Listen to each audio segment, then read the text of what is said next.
Suatu hari di tengah hutan belantara, terlihat kawanan simpanse berlarian menghindari kejaran para pemburu yang ingin menangkap mereka.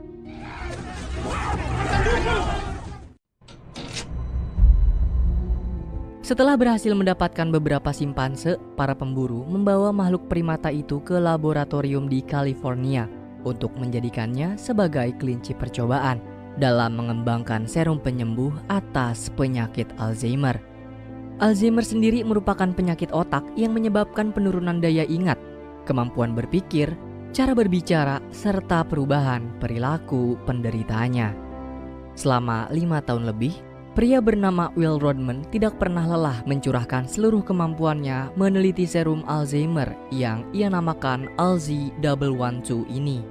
Serum tersebut diharapkan bisa membantu otak mengganti sel-sel yang rusak dengan sel-sel baru. Sampai akhirnya penelitian yang Will kerjakan bersama timnya membuahkan hasil yang sangat menakjubkan.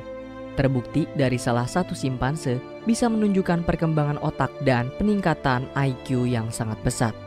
Kemampuan simpanse tersebut bahkan jauh melebihi kapasitas simpanse lainnya. Keberhasilan ini langsung Will sampaikan ke hadapan Jacobs selaku CEO sekaligus penanggung jawab para ilmuwan serum ALZ. Will meminta izin pada Jacobs untuk melakukan percobaan serum pada manusia. Kemudian menyadari akan keuntungan yang sangat besar dari serum ALZ, Jacobs pun meminta Will mempresentasikan penelitiannya ke hadapan para dewan agar mereka mau mengizinkan percobaan pada manusia dan memberikan dana tambahan. Di tengah presentasi, secara tiba-tiba salah satu tim Will mendapat serangan dari simpanse pintar. Franklin kemudian memancing simpanse pintar ini menggunakan minuman soda. Namun sayangnya simpanse tersebut justru semakin liar hingga berhasil keluar dari ruang penelitian dan menyerang siapapun yang ada di sekitarnya. Franklin menyiapkan senapan pembius untuk menenangkannya. Namun simpanse tersebut lebih dulu tiba di ruang presentasi, membuat pihak keamanan tidak ada pilihan lain selain menembaknya hingga tewas.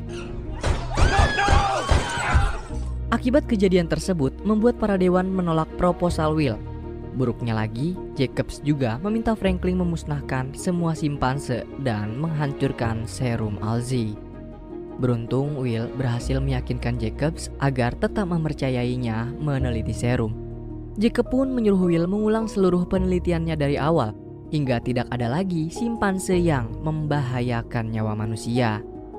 Sekembalinya ke ruang penelitian, Will dan Franklin baru menyadari kalau perilaku agresif simpanse sebelumnya bukanlah dari efek samping serum, melainkan untuk melindungi bayinya yang baru lahir. Alih-alih menyingkirkan bayi simpanse, Franklin justru memohon pada Will agar mau merawatnya, mengingat Will hanya tinggal berdua dengan sang ayah. Ayah Will bernama Charles Rodman. Beliau merupakan seorang musisi yang berhasil mendapatkan banyak penghargaan. Sayangnya beberapa tahun belakangan ini Charles mengidap penyakit Alzheimer. Itulah yang membuat Will tidak pernah menyerah mengembangkan serum. Will kemudian menunjukkan bayi simpanse kepada ayah. Beliau begitu senang dengan keberadaannya di rumah ini, kemudian memberikannya nama Caesar yang mirip seperti judul buku kesukaannya. Keesokan hari, Charles sibuk mencari kunci mobilnya. Ia merasa lupa meletakkannya di mana. Namun Will mengingatkan kalau ayah sudah lama tidak memiliki mobil ataupun mengendarainya. Kemudian Will meminta Charles memberi makan Caesar dan mereka berdua dibuat terkejut mendapati Caesar sudah menggenggam botol susunya sendiri padahal ia baru berumur 2 hari.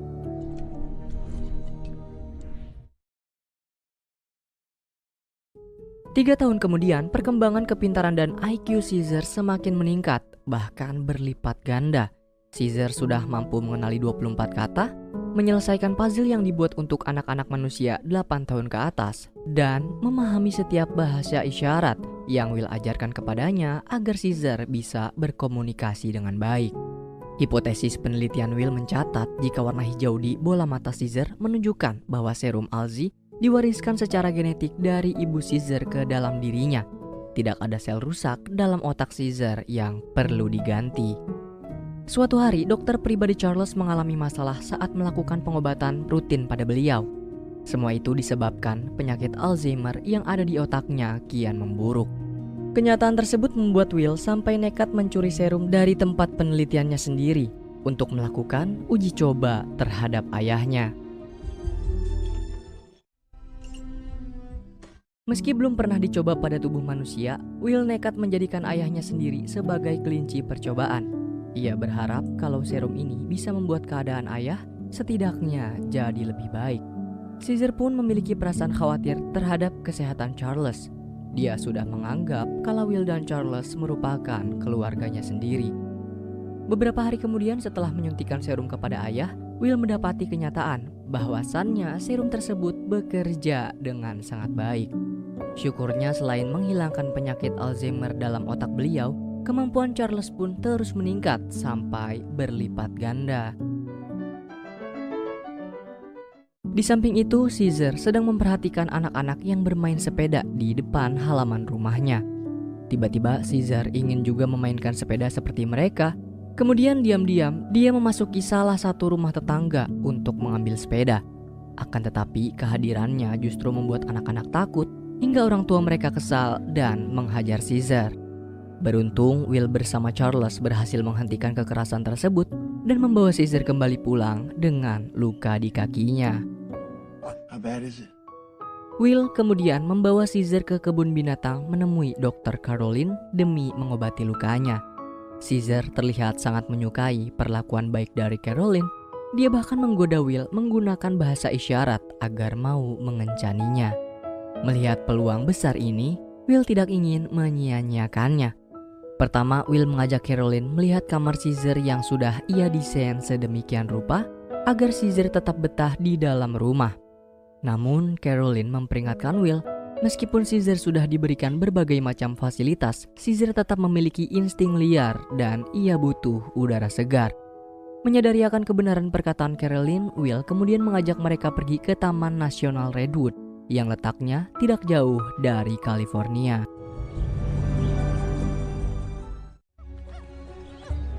Setibanya di Redwood, Caesar menundukkan kepala dan mengangkat sebelah tangannya sebagai tanda permintaan izin kepada Will. Dan dari izin yang Will berikan, membuat Caesar begitu bahagia. Dia bergelantungan ke setiap batang pohon, kemudian memandangi suasana kota dari pucuk pohon yang paling tinggi. Semenjak momen tersebut, Will dan Caroline secara rutin membawa Caesar untuk menikmati alam liar. 5 tahun kemudian, Caesar sudah menginjak umur 8 tahun. Kepintarannya semakin meningkat, disusul perawakan tubuhnya yang sudah sebesar manusia dewasa. Dalam perjalanan pulang, Caesar mendapati sepasang manusia membawa anjing peliharaan mereka jalan-jalan di sekitar hutan. Caesar merasa jika dirinya sama seperti anjing tersebut yang hanya sebatas hewan peliharaan. Namun Will meyakinkan Caesar kalau dia adalah bagian dari keluarganya. Untuk meyakinkan perkataannya, Will kemudian membawa Caesar menuju perusahaan tempat Will bekerja. Dari sini Will menuturkan kalau Caesar terlahir di dalam ruang penelitian dan ibu Caesar merupakan seekor simpanse percobaan serum yang berhasil. Namun karena ada insiden tak terduga, ibu Caesar harus kehilangan nyawanya. Semenjak malam itu, Will memutuskan untuk membawa Caesar pulang dan membesarkannya bersama Charles. Kini yang tersisa dari mendiang ibu Caesar adalah gen dalam dirinya. Itulah sebabnya Caesar menjadi sangat pintar. Sesampainya di rumah, tanda-tanda penyakit Alzheimer pada otak Charles kembali terlihat. Saat Will meneliti DNA ayah, ia mendapati kalau sistem antibodi dari makhluk yang menerima serum Alzi menemukan cara untuk melawan serum tersebut. Kini penyakit Alzheimer Charles telah kembali dan menjadi lebih ganas dari sebelumnya. Charles bahkan mengalami kepikunan yang luar biasa. Beliau melihat sebuah mobil milik tetangganya yang berprofesi sebagai pilot masih terbuka dan menganggap kalau mobil tersebut adalah miliknya. Saat Charles akan berkendara, ia tidak sengaja menabrakkan mobil itu ke mobil lain hingga tetangganya menjadi sangat kesal. Melihat Charles mendapatkan perlakuan yang sangat buruk membuat emosi Caesar meledak-ledak. Caesar tidak segan menghajar si tetangga hingga berulang kali tersungkur lalu menggigit salah satu jarinya. Beruntung Charles berhasil meredam emosi Caesar meskipun sudah terlambat. Semua orang yang menyaksikan kejadian barusan menjadi sangat takut. Salah seorang dari mereka lalu memanggil polisi untuk mengamankannya. Kepolisian menyerahkan Caesar ke bagian pengendalian hewan yang dikelola oleh John bersama si tengil Dodge anaknya. Will dan Carolyn coba menenangkan Caesar dengan mengajaknya bersama-sama memeriksa tempat kurungannya. Mereka tidak bisa berbuat apa-apa selain meyakinkan Caesar kalau dia tidak akan terkurung lama di sini. Sayangnya, Will masih harus menunggu proses persidangan yang akan dilaksanakan 3 bulan lagi. Di lain sisi, Dodge memancing Caesar ke kandangnya. Di sana ia mendapati puluhan ekor simpanse, juga seekor orang utan yang berasal dari sirkus. Will dan Charles begitu sedih dengan keadaan Caesar. Buruknya lagi, keadaan Charles menjadi semakin buruk dan penyakitnya meningkat pesat. Will berencana akan meningkatkan serum Alzi agar lebih agresif. Dia juga meminta Jacob untuk menambah dana dalam penelitian tersebut. Namun setelah mengingat dengan kejadian 8 tahun lalu, Jacob menolak proposal Will. Akan tetapi Will terus meyakinkan Jacob serta berterus terang kalau dia sudah mencoba serum tersebut kepada manusia, yaitu ayahnya sendiri. Mulanya serum Alzi 112 berhasil menghapus penyakit Alzheimer. Tetapi secara berkala sistem kekebalan tubuh Charles mulai berkembang lebih kuat sehingga imunnya menolak serum tersebut. Nah, mendengar keberhasilan Will, Jacob kembali menaruh kepercayaan padanya agar bisa meningkatkan serum. Jacob juga akan mengirim apapun yang Will butuhkan, termasuk beberapa simpanse untuk melakukan uji cobanya. Tidak ingin membuang-buang waktu, Will langsung menyuntikkan serum Alzi 113 versi terbaru dari serum sebelumnya ke salah satu ekor simpanse yang bernama Koba. Menurut keterangan Franklin, Koba sudah terbiasa dengan ruang penelitian sehingga ia pun nampak tenang dan mengikuti semua prosedur dengan baik. Sayangnya di tengah pengujian, tubuh Koba sedikit tersentak hingga melepas selang serum, membuat Franklin yang berada di sekitar Koba harus terpapar dari serum tersebut ke dalam tubuhnya. Hanya memerlukan hitungan waktu yang singkat, Koba sudah berhasil menunjukkan keberhasilan serum Alzi 113 dalam tubuhnya. Kecerdasan Koba meningkat luar biasa tanpa ada efek yang merugikan. Will merasa kalau penelitian ini akan berhasil tanpa mengetahui kalau Franklin merasakan dampak buruk dari serum tersebut. Di lain sisi, Dodge sedang memberi makan para primata dan menyiksa Caesar menggunakan selang penyemprot. Selesai memberi makan, Dodge kemudian mengumpulkan seluruh primata ke dalam kandang yang lebih besar dan tidak disangka-sangka ada seekor gorila yang terkurung di dalamnya. Sebagai anak baru, Caesar langsung mendapatkan perlakuan tidak mengenakan dari pemimpin kelompok ini. Makhluk tersebut menyerang Caesar sambil mengancamnya agar tidak berlagak sok jago.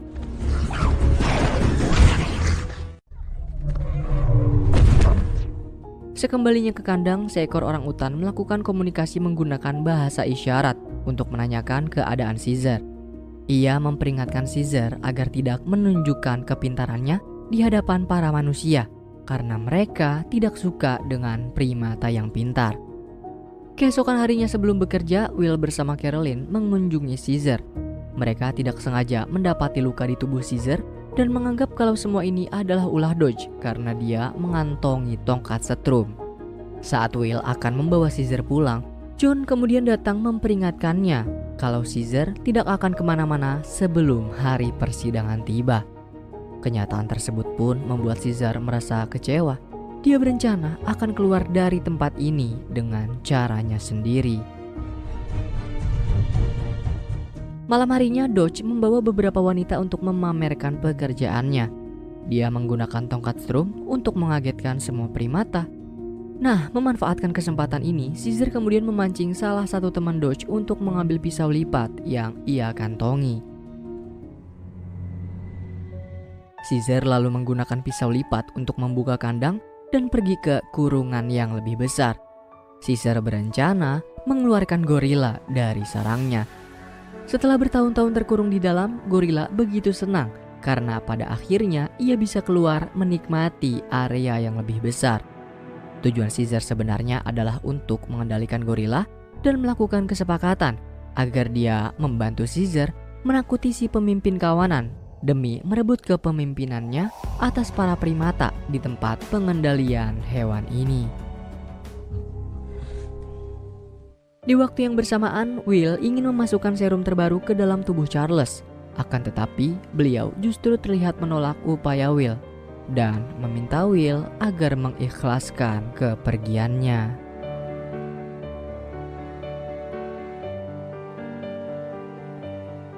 Beberapa hari kemudian saat Will datang ke perusahaan, ia mendapati beberapa ilmuwan lain sedang melakukan uji coba serum tanpa perizinan darinya ataupun Franklin. Salah satu ilmuwan memberitahu kalau mereka tidak ingin mengganggu Will, juga tidak bisa menghubungi Franklin yang sedang sakit. Will kemudian melarang adanya uji coba lain dari serum tersebut karena analisa Koba yang belum sempurna. Sayangnya Will tidak bisa apa-apa setelah mengetahui kalau semua uji coba ini atas perintah Jacob langsung. Will sempat memperingatkan Jacobs atas resiko berkala yang belum diketahui. Namun Jacobs membantah semua itu dan berencana akan memproduksi massal serum ALZ-113. Di waktu yang bersamaan, Franklin ingin melaporkan keadaan tubuhnya atas dampak dari paparan serum ALZ kepada Will. Naas ia tidak menemukan siapapun di dalam rumah Will dan justru bertemu dengan tetangganya. Dan inilah awal dari semua bencana.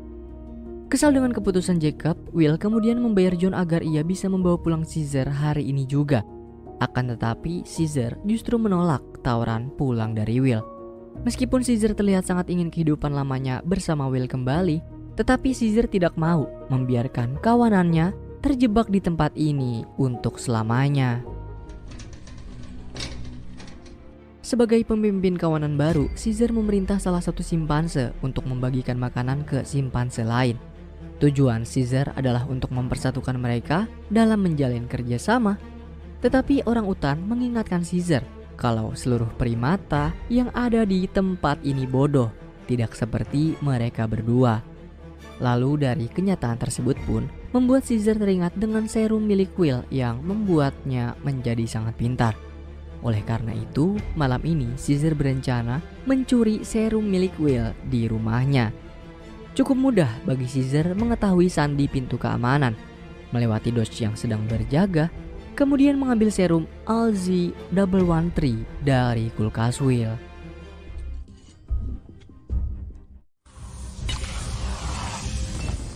Caesar segera menyemprotkan seluruh botol serum yang ia bawa ke hadapan para simpanse saat mereka sedang tertidur.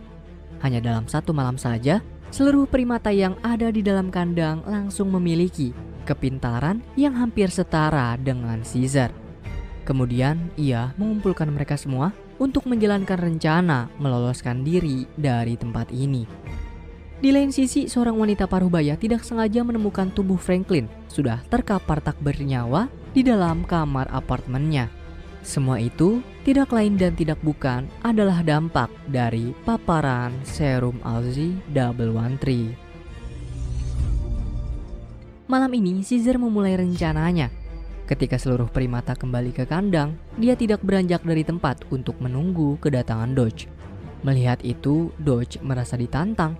Ia datang menggunakan tongkat setrum untuk melukai Caesar. Disusul penjaga lain yang bersiap menggunakan senapan pembius. Beruntung Caesar berhasil membalas serangan Dodge lalu merebut tongkat setrum. Dan untuk pertama kalinya di momen ini, Caesar mengeluarkan kalimat pertamanya dengan berteriak kata tidak di hadapan Dodge. Sontak hal tersebut pun membuat penjaga lain terdiam tak berdaya. Caesar kemudian membebaskan seluruh kawanannya. Saat akan beranjak pergi, Caesar mendapati penjaga sebelumnya datang. Namun Caesar justru melindunginya dari amukan para primata. Berbeda hal dengan Dodge, ia kembali datang membawa tongkat setrum lain lalu menodongkannya ke hadapan Caesar. Naas aksi perlawanannya berujung maut. Caesar membalas perlakuan Dodge dengan menyemprotkan air ke tubuhnya hingga listrik yang ada di tongkat menyetrumnya hingga tewas. Setelah bebas, kawanan Caesar pergi ke beberapa tempat berbeda. Sebagian membebaskan seluruh primata yang ada di kebun binatang, sementara sisanya menuju perusahaan tempat Will bekerja.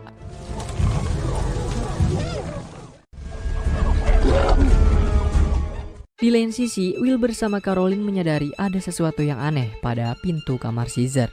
Mereka berdua kemudian mendatangi tempat pengendalian hewan dan mendapati Dodge tergeletak tak bernyawa. Dari keterangan penjaga lain dan beberapa botol serum ALZ-113, Will mengetahui kalau ini semua adalah ulah Caesar demi membebaskan kawanannya. John pun langsung melaporkan kejadian ini ke pihak berwajib. Mereka semua terkejut setelah mendapati rekaman Caesar saat menghabisi nyawa Dodge.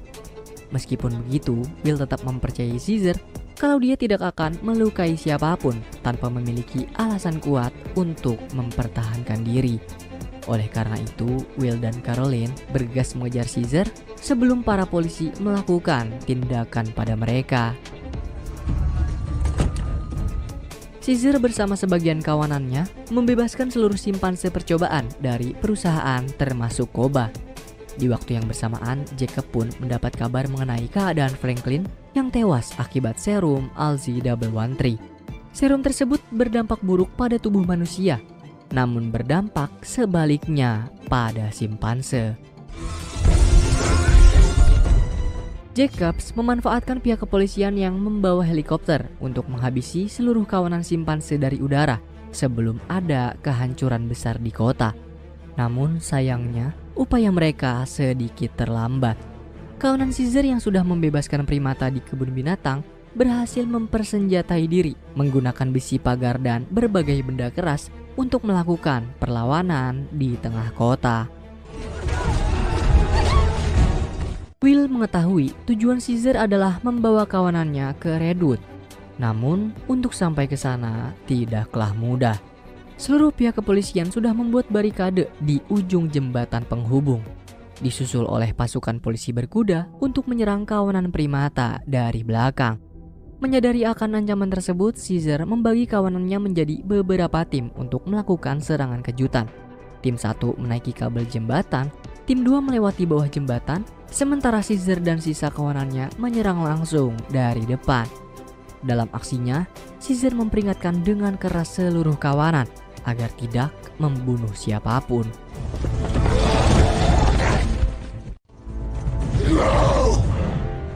Caesar lalu memerintah para gorila mendorong sebuah bis sebagai tameng mereka, sementara dirinya melumpuhkan polisi berkuda dan mengendarainya sampai ke depan. Saat semua kawanan sudah berada dalam posisi, Caesar membuat sinyal untuk melakukan serangan secara serentak.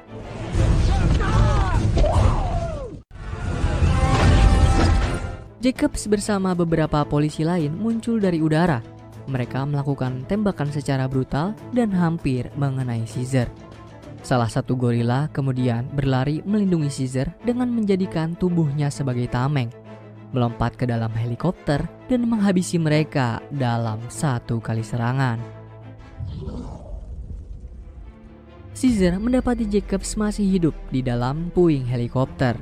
Akan tetapi Caesar sama sekali tidak memerdulikannya dan justru memerintah Koba untuk bertindak menghabisi nyawanya. Caesar dan kawanan melanjutkan perjalanan mereka ke Redwood, disusul oleh Will yang meneriaki namanya. Koba yang terlihat sangat membenci manusia coba untuk menyerang Will, tapi beruntung aksi Koba berhasil dihentikan oleh Caesar. Di sini Will meminta maaf pada Caesar dan merasa kalau semua kejadian adalah ulahnya. Will juga memperingatkan Caesar kalau umat manusia akan melakukan serangan balasan terhadap kawanannya. Will berjanji akan melindungi Caesar jika dia mau pulang ke rumahnya sekarang. Akan tetapi, Caesar sama sekali tidak takut dengan serangan balasan tersebut dan ia membisikkan sesuatu pada Will. Caesar berkata, "Aku sudah di rumah." Dengan perasaan yang terkejut, Will pun mengerti atas keputusan Caesar. karena memang sudah sepantasnya Caesar berada di habitat aslinya bersama semua kawanannya. Di sisi lain, tetangga Will yang merupakan seorang pilot akan melakukan penerbangan. Dia masih tidak mengetahui kalau tubuhnya sudah terpapar serum ALZ-113 yang mematikan bagi manusia. Halo Cinephile, kamu udah tahu belum sih kalau belakangan ini Movie Rastis lagi seru banget nonton serial drama Asia? Nah, kebetulan beberapa drama terbaik versi Bang Ami sengaja Movie Rastis rangkum.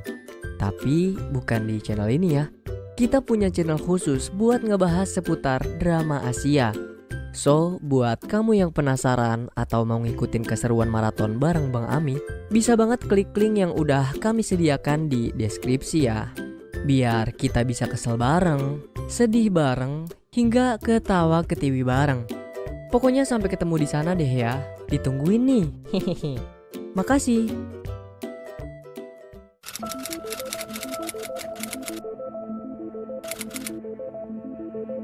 Melanjutkan film sebelumnya, film yang berjudul Dawn of the Planet of the Apes dibuka dengan memperlihatkan dampak dari penyebaran virus serum ALZ-113 ciptaan laboratorium Genesis. Berawal dari serum yang masuk ke dalam tubuh Franklin, lalu ditular ke tetangga Will, hingga berakhir tersebar ke seluruh penjuru dunia.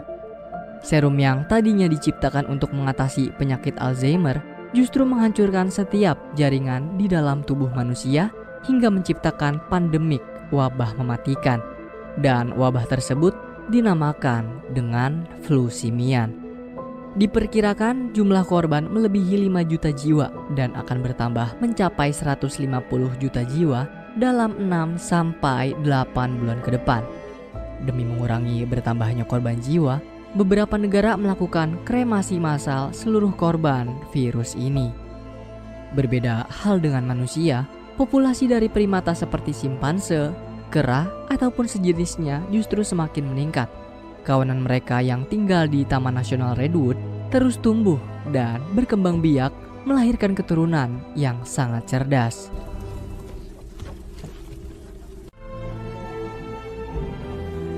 Hari ini Caesar membawa kawanan serta anaknya yang bernama Blue Eyes melakukan perburuan rusa. Beberapa rusa berhasil didapatkan, namun saat Blue Eyes akan menusuk salah satu rusa, seekor beruang datang menyerangnya. Tidak tinggal diam, Caesar coba melindungi Blue Eyes selagi menunggu Koba datang. Meski Blue Eyes harus mengalami luka yang cukup parah, tetapi Caesar dan Koba berhasil menghabisi beruang. Selesai berburu, Caesar dan kawanan kembali ke markas mereka yang berlokasi di samping air terjun. Kehidupan seluruh primata di markas ini selayaknya manusia. Mereka mendirikan beberapa rumah dan membuat konsep pendidikan sendiri yang memberi pelajaran mengenai huruf serta bahasa isyarat ke anak-anak. Seluruh pembelajaran tersebut dipimpin langsung oleh seekor orang utan kepercayaan Caesar bernama Maurice. Kebetulan hari ini bertepatan dengan hari kelahiran anak kedua Caesar. Ia pun meminta Blue Eyes agar menyambut kelahiran adik lelakinya. Malamnya Caesar berbicara dengan Maurice tentang perjuangan ia membawa kawanannya sampai ke dalam Redwood. Caesar juga mengakui kalau hingga saat ini ia masih memikirkan Will sebab dia merupakan manusia yang sudah dianggap sebagai keluarganya sendiri. Akan tetapi Maurice curiga mungkin saja Will sudah punah bersama manusia lainnya. Mengingat selama 10 tahun ini, umat manusia mengalami pandemik wabah mematikan dari serum yang mereka ciptakan sendiri. Sayangnya, prasangka Maurice tidak tepat. Saat Blue Eyes bersama simpanse lain sedang melakukan perburuan ikan, mereka berdua mendapati seorang manusia sedang melintas di sekitaran wilayah markas. Panik dengan kedatangan para simpanse, manusia tersebut lalu mengeluarkan senapan dan menembak teman Blue Eyes. Suara dari tembakan membuat Caesar merasa gelisah. Ia pun bergegas pergi menuju sumber suara membawa kawanannya. Di waktu yang bersamaan, kelompok penjelajah yang dipimpin Malcolm datang mendapati anggotanya sudah melukai seekor simpanse. Caesar tidak langsung menyerang Malcolm ataupun anggota kelompoknya. Ia menenangkan semua kawanannya dan mendengar penjelasan dari Malcolm. Akan tetapi, Caesar sama sekali tidak menerima kehadiran mereka di Redwood. Demi keamanan manusia itu sendiri, Caesar memperingatkan mereka agar segera pergi dari sini. Salah satu anggota Malcolm menjatuhkan tasnya. Caesar meminta Maurice mengamankan tas itu, kemudian mengutus Koba dan 2 ekor simpanse lain untuk memastikan mereka benar-benar keluar dari wilayah ini. Rupa-rupanya Malcolm dan kelompoknya berasal dari sebuah kamp karantina yang berlokasi di ujung jembatan. Tujuan mereka memasuki Redwood adalah mencari sumber air dari bendungan demi menghasilkan daya listrik. Akan tetapi Malcolm berterus terang pada Dreyfus, sang pemimpin camp, kalau mereka baru saja bertemu dengan sekelompok simpanse yang sangat cerdas.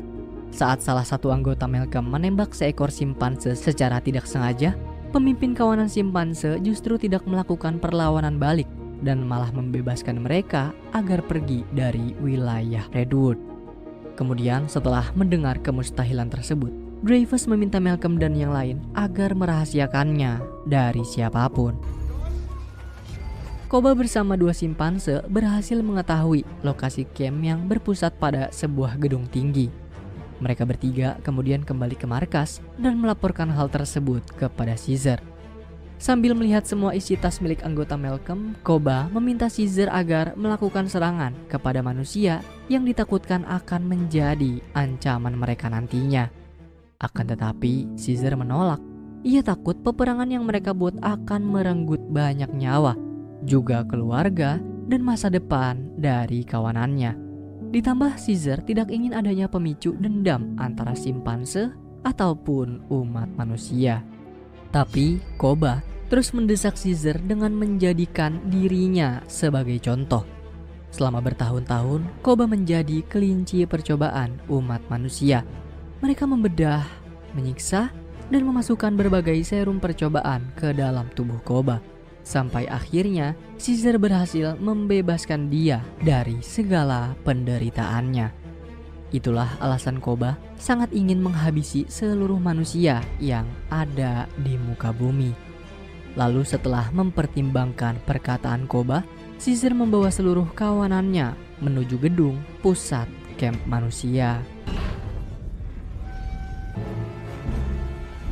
Tujuan Caesar ke sini adalah untuk menunjukkan kekuatan kawanannya ke hadapan umat manusia. Caesar juga berkata kalau mereka tidak ingin berperang, tapi akan melawan jika terpaksa. Sebagai bukti dari perkataannya, Caesar kemudian meminta Blue Eyes menyerahkan tas milik anggota kelompok Malcolm yang sebelumnya terjatuh di dalam hutan.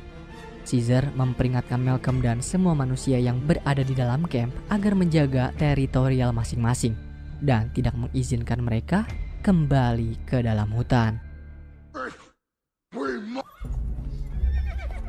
Tidak takut dengan peringatan Caesar, Dreyfus terang-terangan memberitahu semua orang yang ada di camp kalau dia akan mengupayakan segala cara demi mendapatkan daya listrik dari bendungan, meskipun harus menghabisi seluruh primata di dalam Redwood.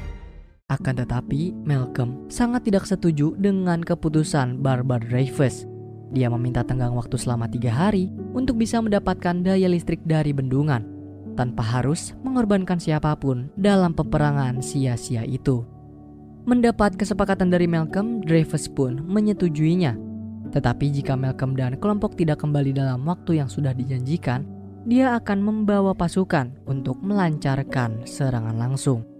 Meski ragu dengan perkataannya sendiri, Malcolm tetap mempersiapkan berbagai barang dan berencana membawa beberapa orang untuk melakukan negosiasi langsung dengan kawanan Caesar.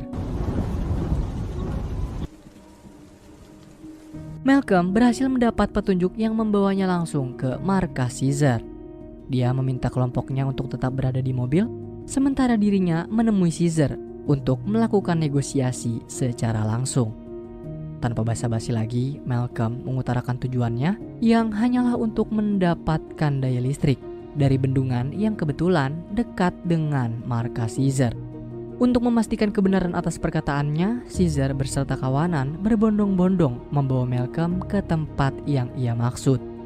Setibanya di dalam bendungan, Malcolm sedikit menerangkan perihal mesin yang bisa menghasilkan daya listrik ke kamp umat manusia. Di dalam mesin itu, Malcolm hanya ingin menyambungkan kabel listrik ke kota. Dia meminta Caesar agar mau mengizinkan anggota timnya bekerja beberapa waktu. Kemudian setelah selesai, mereka akan langsung pergi. Nah, menyadari tidak adanya ancaman dari Malcolm, Caesar pun mengizinkan dengan syarat Malcolm dan tim harus menyerahkan senjata mereka. Koba sempat meragukan keputusan Caesar. Ia berkata, kalau umat manusia mendapat daya, mereka akan menjadi lebih berbahaya. Akan tetapi, Caesar berhasil memprediksi semua keadaan. Dia merasa kalau manusia sudah putus asa. Kalau ia tidak mengizinkannya, maka manusia akan mulai menyerang. Keesokan hari, kawanan Caesar mendatangi tempat Malcolm berkemah dan membangunkan mereka untuk melakukan pekerjaan. Sementara itu, Caesar yang hendak melakukan perburuan terlihat kebingungan karena ia tidak menemukan Koba sejak semalam. Menurut keterangan Maurice, Koba masih marah dengan keputusan Caesar, hingga dia bersama dua simpanse lain melakukan perburuan terpisah. Namun alih-alih berburu, Koba justru pergi melewati jembatan untuk menyelinap ke dalam kamp manusia dan mendapati kalau mereka sedang mempersiapkan berbagai senjata. Koba mengira kalau semua senjata di gudang ini sengaja dipersiapkan untuk menyerang kawanannya. Secara tiba-tiba, Koba dipergoki oleh para penjaga yang menodongkan senjata langsung ke arahnya. Demi bisa mengelabui mereka, Koba lalu berpura-pura menjadi simpanse bodoh dengan melakukan beberapa gerakan konyol untuk bisa keluar dari gedung. Setelah berhasil keluar, Koba meminta dua simpanse lain pulang dan melapor pada Caesar kalau manusia tengah bersiap melakukan penyerangan. Di lain sisi, Malcolm dan tim sedang menangani penyumbatan di dalam pipa saluran utama. Karena tidak ada pilihan lain, Malcolm membolehkan timnya menggunakan dinamit untuk menghancurkan sumbatan tersebut. Sayangnya, suara dan getaran dari ledakan dinamit menciptakan reruntuhan hingga menjebak salah satu anggota Malcolm. Beruntungnya ada beberapa ekor simpanse yang sedang mengawasi di sekitar pipa. Mereka pun kemudian membantu manusia keluar dari sana. Selagi diobati, Malcolm mengucapkan banyak terima kasih pada Caesar. Ia juga mengaku kalau ledakan barusan membuat pekerjaan mereka menjadi lebih lama dari yang diperkirakan. Secara tiba-tiba, bayi Caesar turun dari pangkuan Blue Eyes lalu menaiki punggung Ellie dan melakukan tegur sapa dengannya. Tidak lama kemudian, bayi Caesar memasuki salah satu tas peralatan milik anggota Malcolm dan tidak sengaja menemukan sebuah senjata yang ia sembunyikan. Caesar pun langsung mengambil senjata tersebut, kemudian membuangnya ke sungai. Malcolm pun coba menenangkan Caesar dan meminta maaf atas kesalahan anggota timnya. Akan tetapi, Caesar tidak memaafkan Malcolm, lalu mengusir mereka dari wilayah ini. Sekembalinya ke markas, Caesar mendapat kabar buruk mengenai kondisi istrinya yang tiba-tiba kritis. Di waktu yang bersamaan, sekali lagi Malcolm mengajak Ellie untuk mendatangi Caesar demi memohon padanya agar tetap mengizinkan mereka meneruskan pekerjaan. Setibanya di markas, Ellie yang berprofesi dalam bidang kesehatan terkejut mendapati kondisi istri Caesar. Ellie mengaku kalau ia membawa beberapa obat dan antibiotik yang bisa menyembuhkannya. Menyadari akan kondisi dan keadaan kawanan yang belum mengenal obat ataupun teknik pengobatan, Caesar pun mengizinkan Ellie untuk mengobati istrinya. Berkat upaya tersebut, Caesar memberikan kesempatan selama 1x24 jam untuk Malcolm. Dan agar tim Malcolm bisa menyelesaikan pekerjaan mereka dengan cepat, Caesar bersama beberapa kawanan akan membantu. Sebagai jaminan kesepakatan ini, Malcolm memborgol anggotanya yang membawa senjata di dalam mobil. Dengan begitu, tidak ada yang perlu merasa terancam. Malcolm, tim serta kawanan Caesar langsung melanjutkan pekerjaan mereka di dalam bendungan ini. Tidak lama kemudian, Koba datang memberitahu semua kawanan mengenai umat manusia yang sedang mempersiapkan berbagai persenjataan untuk menyerang mereka. Dengan kondisi yang sangat marah, Koba bahkan hampir menghabisi Alex, anak Malcolm. Beruntungnya Maurice masih sempat menyelamatkan. Di hadapan Caesar dan seluruh kawanan yang membantu pekerjaan, Koba terang-terangan menentang keputusan Caesar membantu mereka. Ia menganggap kalau Caesar justru lebih mementingkan umat manusia ketimbang keluarganya sendiri. Sontak, pernyataan Koba membuat Caesar begitu kesal dan ia pun terpaksa untuk menghajarnya. Koba yang tidak berdaya di hadapan pemimpinnya akhirnya menyerah dan meminta maaf. Di malam hari, Koba memperdaya Blue Eyes dengan mengatakan kalau Caesar sudah tidak lagi mempercayainya dan Caesar juga terlihat lebih membela umat manusia. Koba kemudian meminta Blue Eyes agar bisa melindungi Caesar dan memperingatkannya atas ancaman manusia yang berada di sini. Pada keesokan harinya, Koba bersama 2 simpanse lain kembali mendatangi gudang persenjataan dan menemui para penjaga kemarin. Koba pun mulai bertingkah bodoh di hadapan mereka untuk mendekat. Setelah perhatiannya teralihkan, Koba merebut salah satu senjata, lalu menembaki mereka hingga tewas. Di lain sisi, Malcolm dan tim akhirnya menyelesaikan pekerjaan. Mereka berhasil mengaktifkan mesin untuk menyalurkan daya listrik ke camp. Daya yang dihasilkan bendungan rupanya lebih besar dari yang Malcolm harapkan. Caesar bersama kawanan yang menjaga pun ikut senang bisa menyukseskan pekerjaan mereka. Caesar kini menaruh kepercayaan pada Malcolm dan tim. Ia mengajak mereka mendatangi markas untuk melihat cahaya dari camp yang berhasil disalurkan.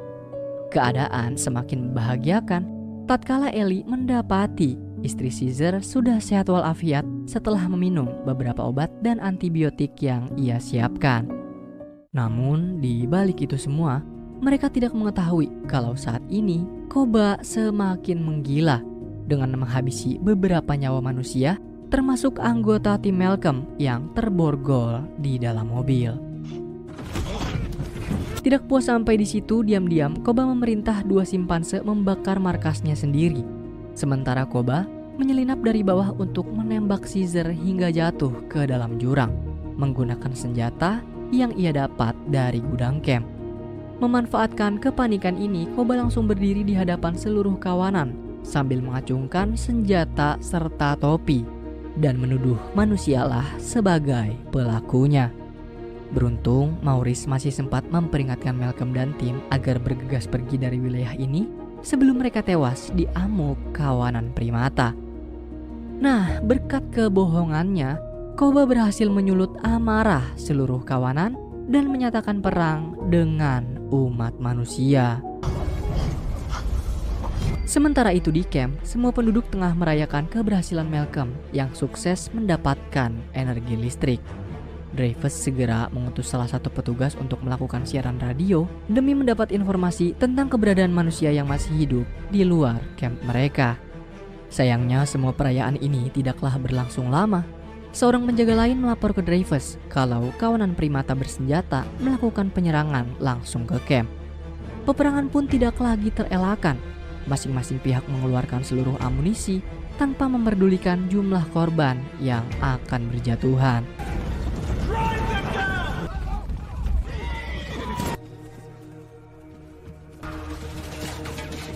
Koba berhasil mengambil alih sebuah mobil perang. Bak jagoan kesiangan, ia meruntuhkan gerbang pertahanan utama camp dan membuka jalan seluruh kawanan agar bisa masuk ke dalam. Peperangan terus berlangsung beberapa jam hingga matahari pagi mulai bersinar. Koba terus memimpin kawanannya menguasai seluruh bagian camp dan memaksa mereka untuk menangkap seluruh warga sipil. Sementara itu, Malcolm dan tim terus mencari keberadaan Caesar yang berhasil bertahan hidup hingga saat ini. Setelah membawa Caesar ke mobil, Malcolm lagi-lagi meminta maaf pada Caesar karena ia sama sekali tidak mengetahui kalau anggota timnya membawa senjata berat. Akan tetapi Caesar tidak menyalahkan mereka karena ia sendiri mengetahui kalau pelaku yang memicu semua kebencian ini adalah ulah dari Koba, simpanse yang ia anggap sebagai keluarganya sendiri. Caesar mengajak Malcolm lebih dulu mendatangi rumah Will, tempat ia dibesarkan. Ellie meletakkan Caesar di atas kursi untuk mengangkat peluru dari dalam tubuhnya. Namun akibat keterbatasan peralatan medis yang Ellie bawa, Malcolm pun berinisiatif untuk mengambilnya dari camp. Di lain sisi, seorang pria paruh baya berusaha membela diri dari kawanan simpanse. Koba kemudian menyuruh salah satu simpanse untuk menghabisi pria tersebut menggunakan tiang besi. Akan tetapi, dia tidak ingin melakukan hal tersebut, mengingat Caesar selalu mengajarkan mereka untuk jangan pernah membunuh siapapun. Mendengar keputusan itu membuat Koba sangat kesal. Dia menyeret kawanannya sendiri, kemudian menjatuhkannya dari lantai atas hingga tewas. Koba memerintah kawanannya menggiring para manusia ke dalam tempat karantina untuk dikurung. Selain manusia, Koba juga memborgol Maurice serta beberapa primata yang masih menjadi pengikut Caesar dan menolak peperangan ini. Aksi yang Malcolm lakukan tidaklah mudah. Ia harus bisa menghindari kawanan Koba yang sedang mencari keberadaan manusia lain untuk sampai ke ruang perawatan. Setibanya di sana, gelagat Malcolm berhasil diketahui seekor simpanse. Malcolm pun merasa lega karena simpanse tersebut adalah Blue Eyes. Gak pakai lama, Malcolm langsung membawa Blue Eyes untuk memberitahu kalau saat ini Caesar masih hidup dan dalam penanganan Ellie juga Alex. Kemudian setelah melihat luka di tubuh ayahnya, membuat Blue Eyes sangat marah. Akan tetapi Caesar berkata, kemarahan itu harusnya ia tunjukkan ke arah Koba, sebab dialah pelaku yang ingin menghabisi nyawanya dan memfitnah umat manusia. Setelah mendapat penanganan dari Ellie, keadaan Caesar semakin membaik. Blue Eyes juga akhirnya mengetahui kalau sejak kecil Caesar hidup dan tumbuh besar bersama manusia. Hal tersebut membuat Blue Eyes sadar kalau tidak semua manusia itu kejam. Seringkali berbagai hal jahat dan baik datang beriringan menimpa hidup kita. Tak sedikit pula dari orang-orang yang datang silih berganti membawa berbagai pelajaran hidup. Meski demikian, banyak pelajaran hidup yang dibawa melalui perlakuan tersebut.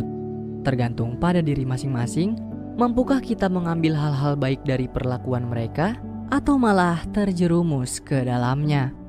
Seperti yang Koba lakukan terhadap kawanannya sendiri, alih-alih menganggap mereka seperti keluarga, Koba justru menghasut mereka ke dalam perbuatan buruk dan memicu peperangan yang tidak akan menguntungkan pihak manapun. Untuk itu, Caesar memerintahkan Blue Eyes selaku anak serta penerus kepemimpinannya agar bisa membebaskan mereka yang masih mempercayai kepemimpinan Caesar demi melakukan perlawanan balik. Pertama-tama, Blue Eyes membuat kericuhan untuk memancing pengikut Koba.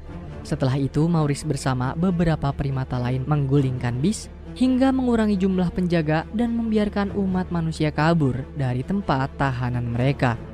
Blue Eyes lalu mengajak pengikut setia Caesar untuk menemuinya di rumah Will. Caesar mendapat informasi kalau saat ini Koba membawa para betina dan anak-anak ke dalam gedung camp.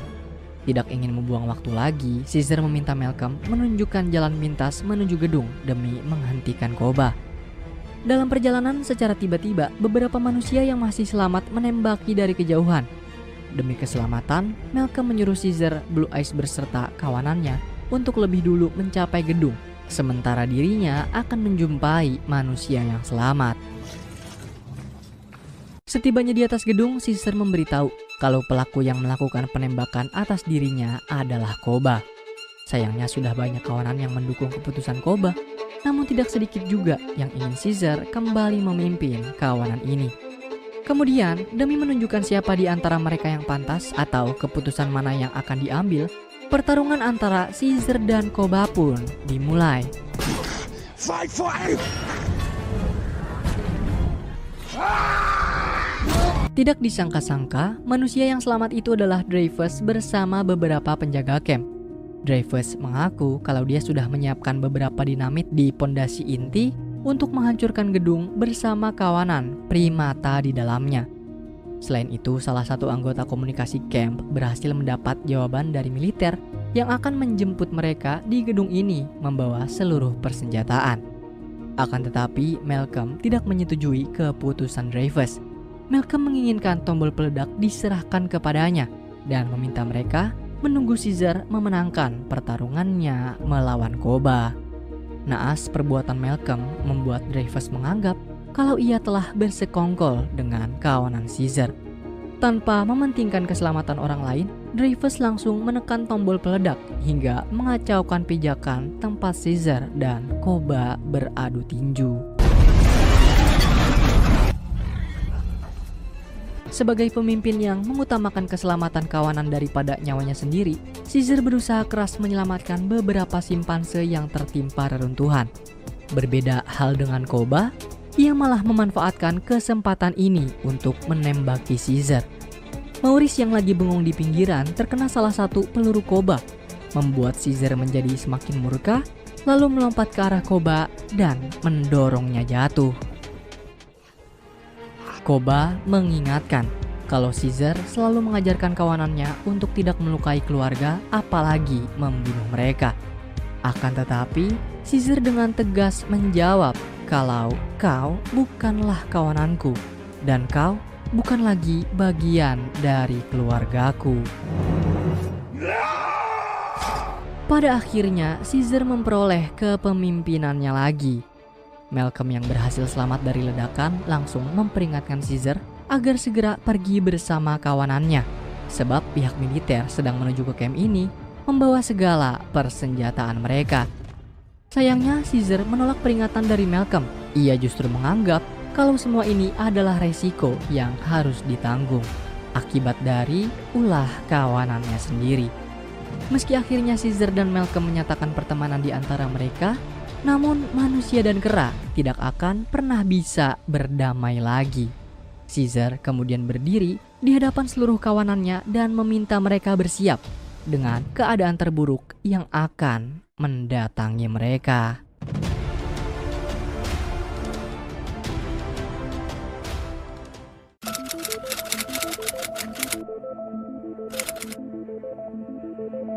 Pada pertempuran di akhir film Dawn of the Planet of the Apes sebelumnya, Caesar berhasil membawa seluruh kawanannya meloloskan diri dari pasukan militer umat manusia.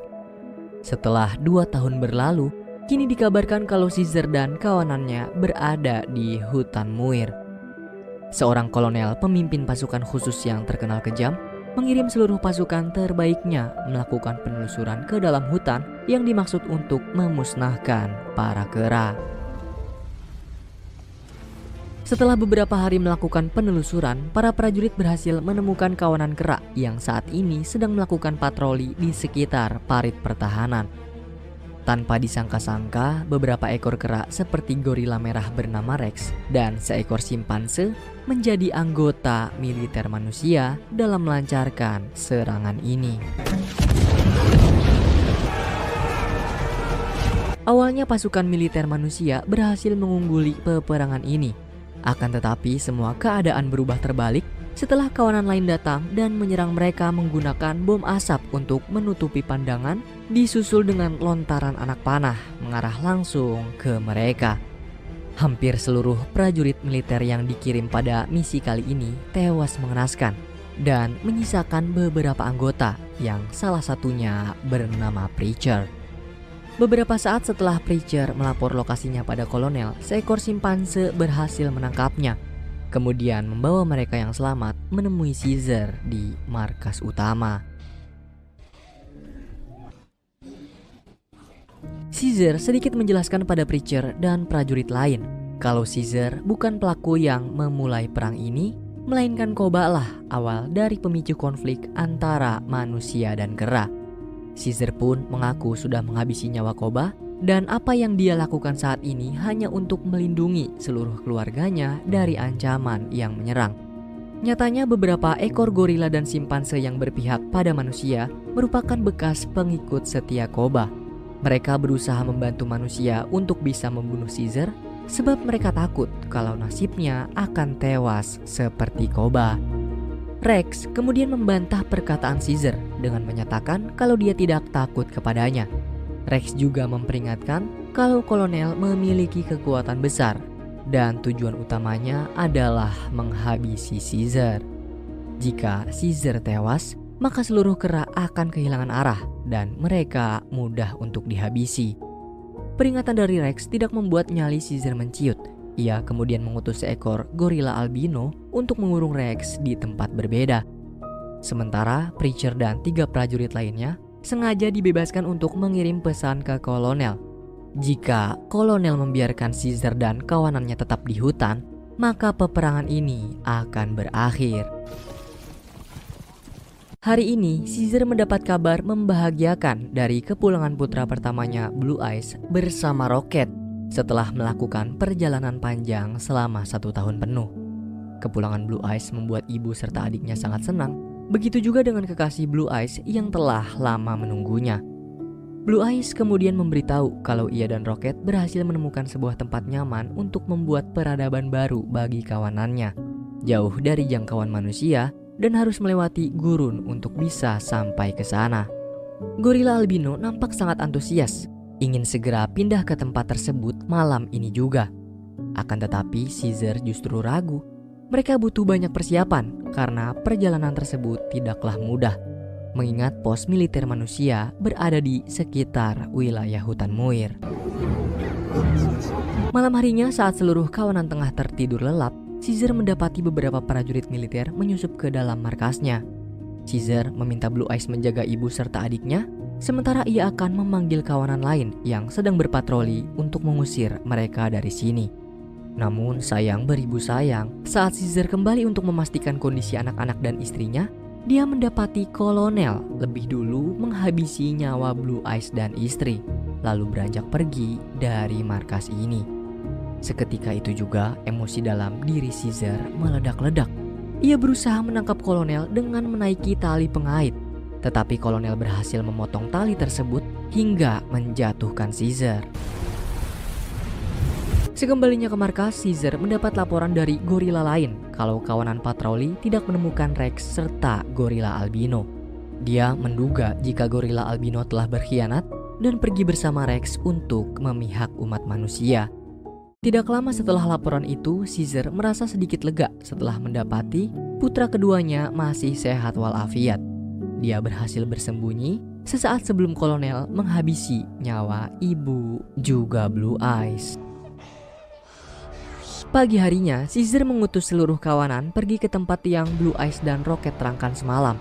Dia juga meminta kekasih Blue Eyes agar mau menjaga putra terakhirnya selagi Caesar pergi mengejar kolonel guna membalaskan dendam keluarganya. Tak ingin pemimpinnya pergi seekor diri, Maurice Rocket bersama seekor gorila lain yang merupakan pengikut paling setia bersedia menyerahkan jiwa dan raga mereka demi melindungi Caesar selama perjalanan ini. Setelah beberapa jam melakukan perjalanan, Caesar dan kawanan tiba di sebuah desa kumuh. Secara tiba-tiba, mereka bertemu dengan salah satu prajurit kolonel yang sedang diasingkan. Prajurit tersebut berusaha melakukan perlawanan dengan menodongkan senapan ke arah Maurice. Namun beruntungnya, Caesar lebih dulu menembak. Sontak, perbuatan Caesar membuat Maurice terkejut. Ia tidak menyangka kalau Caesar akan melakukan hal tersebut. Kemudian Caesar melakukan pemeriksaan ke setiap rumah dan membawa berbagai macam keperluan untuk perjalanan mereka. Tidak disangka-sangka, Maurice menemukan seorang gadis kecil tunarungu bernama Nova sedang terbaring di atas ranjang. Maurice coba menenangkannya dengan memberikan ia sebuah boneka yang memiliki bercak darah di atasnya. Ia juga merasa kasihan dengan nasib Nova yang tinggal seorang diri di desa kumuh ini. Hingga ia pun memohon pada Caesar agar mau mengizinkannya untuk ikut bersama mereka. Lalu dengan pertimbangan yang cukup berat, akhirnya Caesar mengizinkan Nova untuk ikut, selama Maurice mau bertanggung jawab atas dirinya. Tidak jauh dari desa kumuh, Caesar dan kawanan berhasil tiba di salah satu pos militer sementara. Menggunakan teropong yang sebelumnya didapatkan dari desa, Rocket berhasil menjumpai gorila albino berada di pos tersebut dan sedang membantu prajurit militer.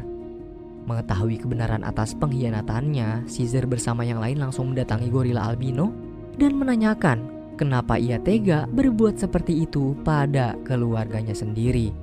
Albino mengaku kalau dia takut kawanan kera akan dihabisi oleh umat manusia. Untuk itu Albino diajak Rex memihak pada manusia, lalu memberitahu kolonel markas rahasia mereka agar nyawanya bisa terselamatkan. Sayangnya pengkhianatan yang ia perbuat justru menyebabkan istri dan Blue Eyes harus kehilangan nyawa di tangan kolonel. Tujuan Caesar jauh-jauh ke sini adalah untuk membalaskan dendam kematian keluarganya pada kolonel. Tetapi gorila albino memberitahu kalau saat ini kolonel sedang melakukan perjalanan jauh menuju benteng perbatasan di wilayah utara. Sedangkan dia bersama sisa prajuritnya yang berada di pos sementara ini akan menyusul besok pagi. Di tengah perbincangan, gorila albino menyadari ada beberapa prajurit manusia yang sedang berdiri di luar. Caesar pun dengan cepat memukul, mencekik lalu menutup wajah gorila albino agar ia tidak bersuara. Naas, apa yang Caesar lakukan malah membuat albino kehilangan nyawa. Keesokan hari seperti yang albino bilang, seluruh sisa prajurit melakukan perjalanan menuju utara menyusul kolonel. Caesar dan kawanan pun memanfaatkan kesempatan ini dengan mengikuti rombongan tersebut bermodalkan kuda. Di tengah perjalanan, tiba-tiba beberapa mobil rombongan berhenti. Dari sana terdengar beberapa kali suara tembakan. Setelah memastikan seluruh rombongan prajurit sudah pergi melakukan perjalanan mereka, Caesar dan kawanan mendatangi asal dari suara tembakan sebelumnya. Sesampainya di lokasi, mereka dibuat terkejut dengan keberadaan 3 jasad prajurit tergeletak dengan luka tembakan di dada. Dan salah satu jasad rupanya masih bertahan hidup. Caesar kemudian bertanya apa yang terjadi kepadanya. Namun prajurit tersebut tidak bisa berkata apa-apa. Dan menurut keterangan Maurice, dia tidak bisa berbicara sama seperti Nova. Akibat kejadian tersebut membuat Caesar dan kawanan tertinggal, hingga mereka kehilangan jejak rombongan militer. Caesar bersama yang lain berinisiatif memanjat sebuah menara untuk mencari arah rombongan dari atas. Namun secara tiba-tiba muncul sosok berjubah mengambil persenjataan milik Rocket. Menyadari dirinya dipergoki, sosok berjubah langsung menunggangi kuda dan mengendarainya untuk kabur. Tentu Caesar dan kawanan terus mengejar, sampai akhirnya mereka berhasil mendapati sosok berjubah sedang bersembunyi di dalam rumah kosong.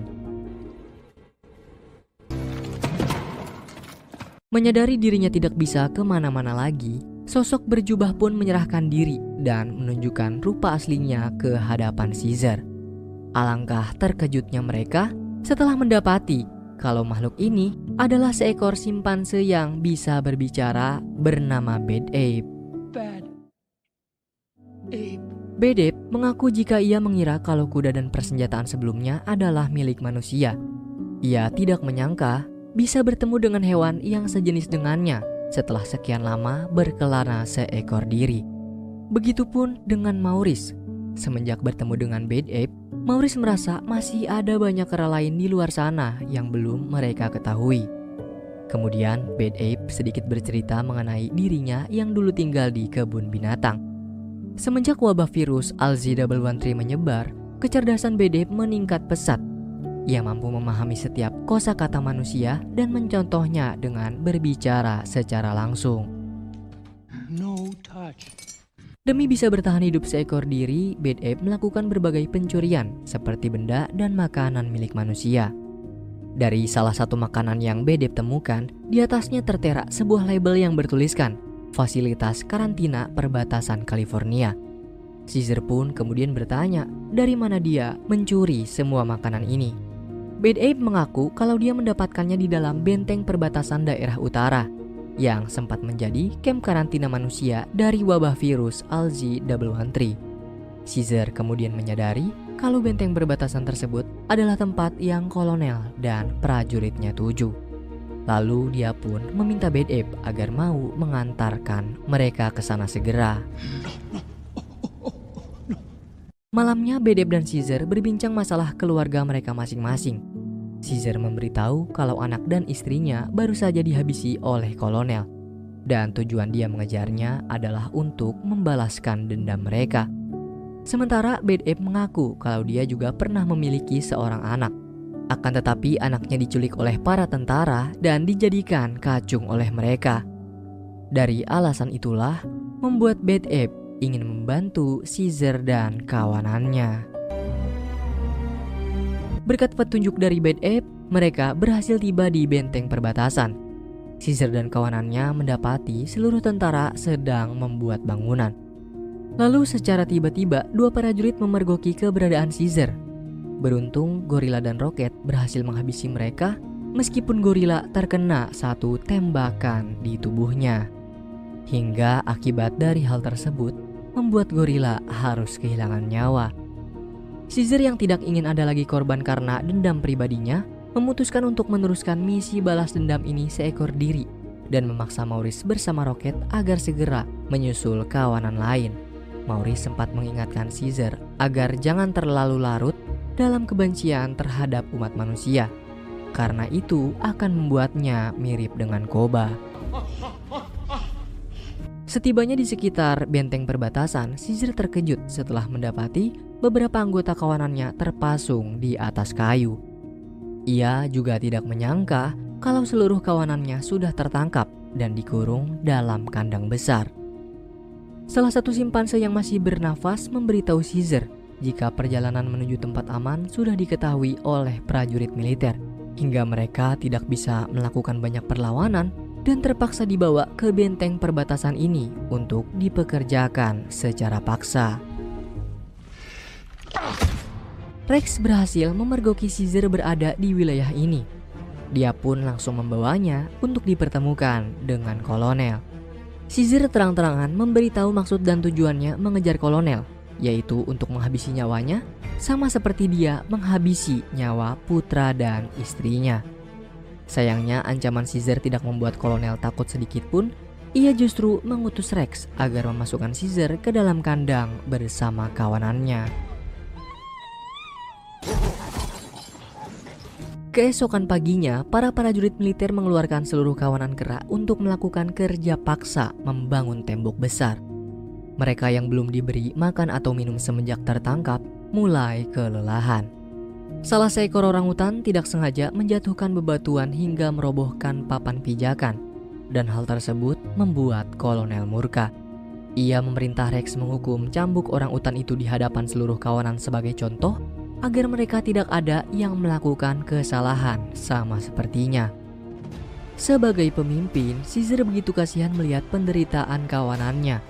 Ia berteriak menghentikan Rex dan meminta kolonel agar mau memberikan mereka makan juga minum. Namun, aksi Caesar justru membuat kolonel geram. Dia menembak orangutan kemudian menodongkan senjata ke kepalanya untuk memberi perintah ke seluruh kawanan kera agar mau kembali bekerja. Dengan segala keberanian di dalam dirinya, Caesar menolak perintah kolonel. Akan tetapi, kekasih Blue Eyes mengajak kera lain melakukan apa yang diperintahkan kolonel demi menyelamatkan Caesar dari kematiannya. Diam-diam dari kejauhan, Rocket, Maurice, Nova, dan Bad Ape terus memantau pergerakan Caesar. Mereka berempat menyusun rencana untuk menyelamatkan Caesar beserta kawanan dari kekejaman kolonel. Malamnya kolonel meminta Rex dan Preacher membawa Caesar ke kantornya. Di sini Caesar kembali memohon pada kolonel untuk memberikan makanan atau minum ke kawanannya, sebab mereka tidak bisa bekerja dengan perut kosong. Caesar berkata, "Sebagai manusia harusnya engkau bisa lebih mengerti tentang penderitaan orang lain, bahkan untuk hewan sekalipun." Caesar juga sempat menyinggung tentang 3 prajurit yang ia temukan dengan luka tembak di dada sebelumnya adalah perintah dari kolonel. Kemudian kolonel sama sekali tidak mengelak. Ia membenarkan perkataan Caesar sambil bercerita mengenai masa lalu hidupnya. Sekitar 10 bulan lalu, kolonel mengirim prajurit pencari untuk menemukan keberadaan Caesar, dan salah satunya adalah putra tunggal kolonel sendiri. Akan tetapi mereka tidak berhasil menemukan Caesar dan justru pulang dengan membawa virus flu simian di dalam tubuhnya. Seiring berjalannya waktu, anak kolonel serta prajurit yang melakukan misi bersamanya mulai kehilangan kemampuan berbicara mereka. Dari kejadian yang menimpa anaknya, kolonel pun mendapat informasi dari seorang ilmuwan kalau wabah virus ALZ-113 telah bermutasi menjadi virus yang lebih berbahaya hingga bisa menghilangkan sifat kemanusiaan penderitanya. Oleh karena itu, kolonel pun terpaksa menembak tewas seluruh prajurit, termasuk anaknya sendiri. Ia menganggap tidak ada yang bisa selamat dari virus tersebut. Dia akan menghabisi siapapun yang terinfeksi, membakar semua jasad dan barang yang mungkin terkontaminasi demi menyelamatkan manusia lain. Dan itulah yang terjadi pada 3 prajurit kolonel sebelumnya. Kolonel juga menambahkan kalau tembok besar di luar bertujuan untuk menahan prajurit militer lain yang ingin memusnahkannya. Kedatangan prajurit militer itu menganggap kalau keputusan kolonel sangat tidak manusiawi. Padahal mereka masih meyakini jika wabah virus ini masih bisa ditangani secara medis. Tetapi kolonel tetap memegang teguh pendiriannya dan akan membinasakan siapapun yang menentang. Jika kolonel kalah, maka bumi akan menjadi planet kera dan sisa manusia yang masih bertahan menjadi hewan ternak mereka. Dari luar, Maurice dan yang lain menemukan sebuah terowongan tempat karantina yang terhubung langsung ke dalam benteng perbatasan. Mereka akan memanfaatkan terowongan ini untuk membebaskan kawanan. Keesokan harinya, kolonel mengirim makanan dan minuman sesuai permintaan Caesar ke seluruh kera. Tetapi sebagai jaminannya, kolonel memasung Caesar agar kawanan kera lain tidak ada yang berani memberontak. Selama dipasung, Caesar dihantui sosok Koba yang datang untuk menjemputnya ke akhirat. Namun Caesar masih bertahan sekuat tenaga, meskipun dengan tubuh yang sudah tidak berdaya. Kolonel kemudian menyiksa dan memasukkannya kembali ke dalam kurungan untuk membiarkannya tewas perlahan-lahan. Secara tiba-tiba, Nova datang membawa seember makanan dan minum untuk diberikan kepada Caesar. Tidak lupa, Nova memberikan boneka pemberian Maurice sebelumnya untuk menyemangati Caesar. Lalu, menyadari prajurit patroli mulai mendekati tempat kurungan Caesar, Rocket bergegas menunjukkan diri ke hadapan mereka untuk pengalihan perhatian, agar Nova bisa keluar dari sana.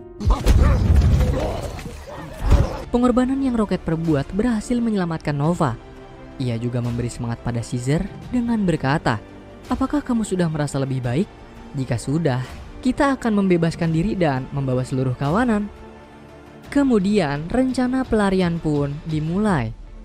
Saat perhatian seluruh prajurit teralihkan untuk mengawasi kawanan melakukan pekerjaan mereka, Rocket memberitahu jarak antara kandang kera dewasa dan kera anak-anak. Lalu Caesar menyampaikannya kepada Maurice yang berada di tempat berbeda. Selanjutnya, Maurice menggali lubang di bawah kandang kera dewasa, sementara Bad Ape membuat lubang di bawah kandang kera anak-anak. Selama proses penggalian, Rocket sudah lebih dulu memberitahu pada seluruh kera dewasa mengenai rencana pelarian mereka. Sayangnya, perencanaan ini tidak semudah mengedipkan kelopak mata. Secara tiba-tiba, gelombang air mulai memasuki lubang yang mengarah ke kandang kera anak-anak. Demi keselamatan mereka, Maurice pun terpaksa menutupnya untuk mencegah banjir. Tidak putus asa, Caesar memiliki rencana lain dengan mengambil kunci kandang kera anak-anak dari seorang prajurit yang sedang berpatroli. Pertama, Rocket melempari prajurit tersebut menggunakan tai monyet hingga membuatnya kesal dan datang ke dalam kurungan. Kemudian Maurice menarik prajurit melalui lubang dan memukulnya sampai pingsan. Caesar ditemani Rocket bergegas menuju kurungan kera dewasa. Caesar begitu bahagia bisa berpelukan dengan putranya. Tidak ingin membuang waktu lagi, Caesar meminta seluruh kera anak-anak menaiki kabel listrik menuju kandang kera dewasa. Setelah memastikan seluruh kera anak-anak sudah berada di sana, mereka bergegas memasuki lubang untuk kabur dari benteng pertahanan ini. Sebelum menyusul kawanan, Caesar mengaku pada Rocket kalau dia bisa merasakan dendam kesumat yang dulu pernah Koba rasakan. Dan kali ini Caesar akan menuntaskan dendam tersebut, lalu melanjutkan hidupnya kembali bersama seluruh kawanan. Sayang seribu sayang, pada waktu yang bersamaan, prajurit militer lain yang berada di sisi lain benteng perbatasan melakukan penyerangan melalui udara, hingga meledakkan sebagian besar camp. Memanfaatkan kesempatan ini, Caesar berhasil melewati seluruh prajurit penjaga untuk masuk ke dalam kantor kolonel dan mendapatinya sedang teler. Cukup mudah bagi Caesar menghabisi nyawanya. Akan tetapi saat Caesar baru menodongkan pistol ke kepala kolonel, Caesar mendapati kondisinya yang sudah terkena wabah virus, menyebabkan ia kehilangan kemampuan berbicara. Nyatanya kolonel terinfeksi flu simian melalui boneka milik Nova yang ia temukan di dalam kurungan Caesar sebelumnya. Merasa kasihan dengan kondisi kolonel membuat Caesar mengurungkan niat. Namun kolonel masih berpegang teguh dengan pendiriannya, yaitu dengan menghabisi nyawanya sendiri. Peperangan kian mengganas dan mengenai kawanan kera. Caesar berusaha menyelamatkan diri dan mengambil sabuk berisi bom. Tapi sayangnya Preacher malah memanah Caesar hingga ia tersungkur. Melihat bencana yang dialami para kera membuat Rex tersadar kalau dia telah salah memilih sekutu. Kemudian tidak disangka-sangka Rex berubah pikiran dan menyelamatkan Caesar dengan menembak Preacher menggunakan launcher. Akibat dari perbuatannya, salah seorang prajurit menembak kepala Rex hingga tewas, disusul oleh Caesar yang melempar granat ke tangki bahan bakar. Berkat ledakan yang Caesar hasilkan, seluruh benteng perbatasan menjadi hancur berkeping-keping. Memanfaatkan kesempatan ini, para prajurit militer yang berada di sisi lain perbatasan langsung mengepung dan menghabisi sisa prajurit kolonel. Saat Caesar akan pergi menuju kawanan, keberadaannya langsung diketahui oleh seluruh prajurit. Beruntungnya ledakan barusan juga menyebabkan longsor salju yang sangat besar dan mengarah langsung ke camp perbatasan. Caesar serta kawanan kera bergegas lari menghindari longsor salju. Sementara seluruh prajurit yang baru memasuki perbatasan harus musnah tertimpa hingga tak tersisa. Caesar membawa seluruh kawanannya melanjutkan perjalanan menuju tempat yang dimaksud sebelumnya. Tidak lupa Nova dan Bad Ape pun ikut bersama kawanan ini hingga tiba di tempat tersebut. Selama beberapa hari, Caesar menyembunyikan anak panah yang masih menempel dalam tubuhnya dari siapapun, sampai akhirnya diketahui oleh Maurice. Caesar pun meminta Maurice agar tidak khawatir dengan kondisinya. Yang terpenting sekarang adalah seluruh kera sudah pulang ke tempat yang diyakini sangat aman dan tentunya jauh dari jangkauan umat manusia. Lihat, begitu besar rasa cinta Caesar terhadap seluruh keluarganya. Tidak peduli meskipun harus terluka atau tewas sekalipun, Caesar akan mengorbankan segalanya demi mereka. Pengorbanan tak melulu soal cinta kepada seseorang saja, tetapi juga perihal tujuan hidup ke depannya. Bagi mereka yang rela berkorban demi kebaikan, pastinya akan mendapatkan balasan yang setimpal. Karena semua hal-hal hebat yang layak dimiliki membutuhkan pengorbanan besar yang layak diberikan. Dan saat melalui masa-masa sulit inilah, tak jarang perasaan lelah dan putus asa sering muncul tanpa kita duga.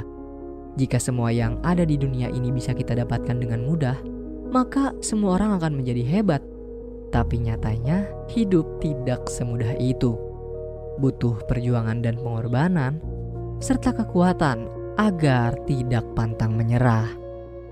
Sebelum pada akhirnya Caesar menghembuskan nafas terakhir, Maurice meyakinkannya, sepanjang masa seluruh kera akan mengenal siapa Caesar dan apa yang sudah Caesar perbuat untuk keluarganya.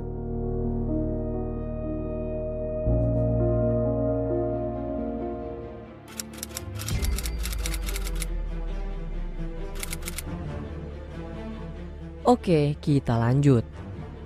Wabah virus flu simian dari serum ALZ-113 ciptaan umat manusia terus bermutasi hingga akhirnya menyebabkan bencana ke seluruh dunia yang berdampak pada manusia itu sendiri.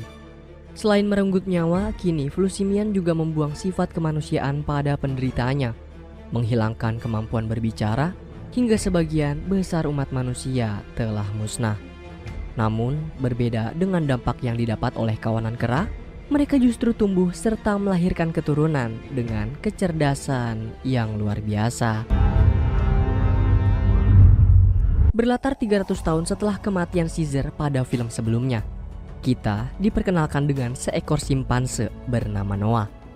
Hari ini Noah bersama dua sahabatnya Suna dan Anaya mencari telur burung elang untuk memenuhi syarat dalam melangsungkan ritual kedewasaan kawanan kera. Perlu diketahui kalau Noah, Suna, juga Anaya merupakan bagian dari suku kera elang. Saat beranjak dewasa, seluruh kera remaja diwajibkan mencari telur elang untuk mereka besarkan, yang dimana nantinya elang tersebut akan menjadi sahabat mereka sampai mati. Itulah mengapa Noah dan kawan-kawan berusaha keras untuk mendapatkan telur elang. Tentu upaya yang mereka bertiga lakukan tidaklah mudah, sebab induk burung elang tidak akan memberikan telur miliknya diambil begitu saja.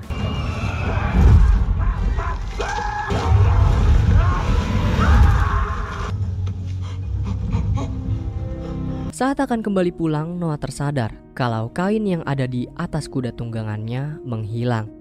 Di waktu yang bersamaan itu juga, Noah, Suna, dan Anaya mendapati sosok misterius melintas di sekitar mereka. Nah, curiga kalau sosok itu adalah pencurinya, Noah bersama kawan-kawan pun langsung mengejar hingga membawa mereka sampai ke bekas terowongan kereta api yang mengarah langsung ke lembah terlarang bagi kawanan kera. Suna, Anaya, ataupun Noah sama sekali tidak pernah mengetahui alasan mengapa para kera dilarang ke lembah tersebut atau apa yang ada di dalamnya. Jadi karena tidak ingin mendapat masalah besar, Noah hanya mengambil kain miliknya yang ditinggalkan, kemudian pergi dari lokasi ini. Sang ibu merasa sangat senang mendapati Noah pulang dengan selamat dan membawa telur burung elang. Beliau kemudian meminta Noah memberitahu keberhasilannya kepada sang ayah yang merupakan ketua suku kera elang paling disegani. Naas, jabatan ayah selaku ketua suku membuat ia begitu sibuk hingga tidak sempat memperhatikan anaknya sendiri. Dan dari alasan itu, seringkali membuat Noah kecewa atas ayahnya.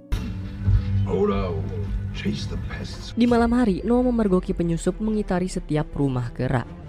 Tidak tinggal diam, Noah kemudian mengejarnya, namun ia kehilangan jejak setelah si penyusup menghilang ke dalam hutan. Akibat pengejaran yang Noah lakukan, tidak sengaja membuat telur elang miliknya pecah. Suna dan Anaya yang mengetahui kabar buruk tersebut menyarankan Noah untuk mencarinya sebelum ritual kedewasaan besok pagi.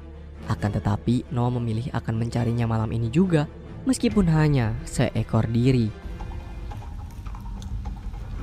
Tidak jauh setelah memasuki hutan, Noah mendapati jasad suku kera elang penjaga yang dihabisi oleh prajurit kera lain. Prajurit tersebut dipimpin oleh seekor gorila kejam bernama Silva yang diutus untuk mencari tempat tinggal suku elang. Diam-diam, Noah memperhatikan gerak-gerik Silva dan pasukannya dari balik semak-semak. Kemudian secara tiba-tiba kuda tunggangan Noah muncul di hadapan mereka, membuat Silva dan pasukannya memanfaatkan kuda tersebut untuk menemukan wilayah tempat tinggal suku kera elang. Noah bergegas mengejar prajurit Silva guna memperingatkan para kera.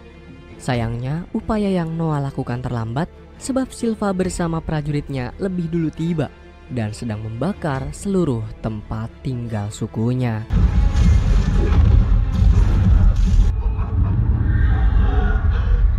Noah mendapati ibu, Suna, dan Anaya sudah lebih dulu terperangkap oleh prajurit Silva. Mereka mengalihkan perhatian para prajurit dan meminta Noah untuk menyelamatkan ayah yang saat ini sedang dihajar habis-habisan oleh Silva. Noah berusaha mati-matian membantu beliau menghadapi Silva. Akan tetapi teknologi dari tongkat listrik yang Silva bawa membawa ia pada kemenangan mutlak hingga berhasil menghilangkan nyawa ayah. Silva memberi bahasa isyarat pada Noah kalau penyerangan yang ia dan prajuritnya lakukan saat ini mengatasnamakan mendiang Caesar.